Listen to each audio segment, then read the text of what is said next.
జరిగింది నాకు ఇప్పుడే తెలియదు. ఫ్యామిలీ వీక్ తర్వాత అందరూ హ్యాపీగా సరదాగా ఉంటారు అనుకున్నాను.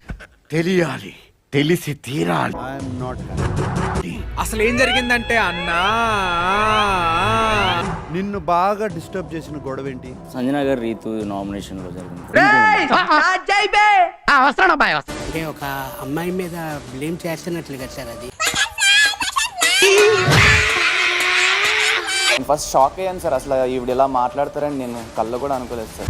నేను కూడా అనాథనే, నాకు ముద్దు పెట్టవా? నాకు కనిపించింది, నాకు అన్కంఫర్టబుల్ గా ఉంది అని చెప్పడంలో తప్పేముంది సార్? రైనీ సీజన్ అంటేనే రైన్స్ వచ్చే సీజన్ కాబట్టి పక్క పక్కన కూర్చోవడం నాకు ఇష్టం లేదు, నాకు అన్కంఫర్ట్ గా ఉంది. నువ్వు ఫీల్ అయ్యావా? హౌస్ అంతా ఫీల్ అయ్యేలా చేసావా? ట్రైన్ టు ఎంక్వైర్ వీళ్ళేంటి? Then is it your business? ఈ మధ్య చాలా మంది అబ్బాయిలు అమ్మాయిలు ఎందుకో గానీ ఈయనకి ఎక్కువ డబ్బు ఉందా లేదా అని అడుగుతుంది. మాన్యుల్, నీకు అన్కంఫర్టబుల్ అనే ఫీలింగ్ ఎప్పుడైనా వచ్చిందా?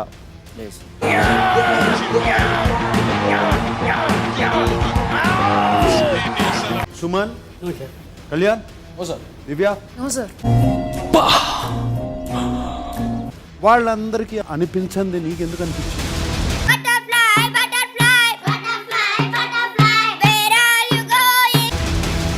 నామినేషన్స్ లో తీసుకొచ్చి ఒక పర్సనల్ ఎజెండా, పర్సనల్ అటాక్ చేసావు.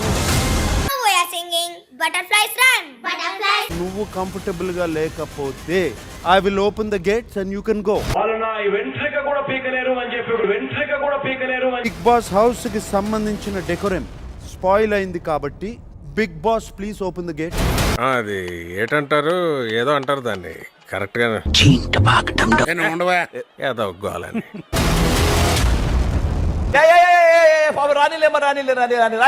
అయిపోయింది నాకు కథం, నాకు ఇష్టం లేదు. ఎందుకంటే మొత్తం అర్థమైపోయింది, ఈ ప్రపంచంలో ఏమీ లేదు.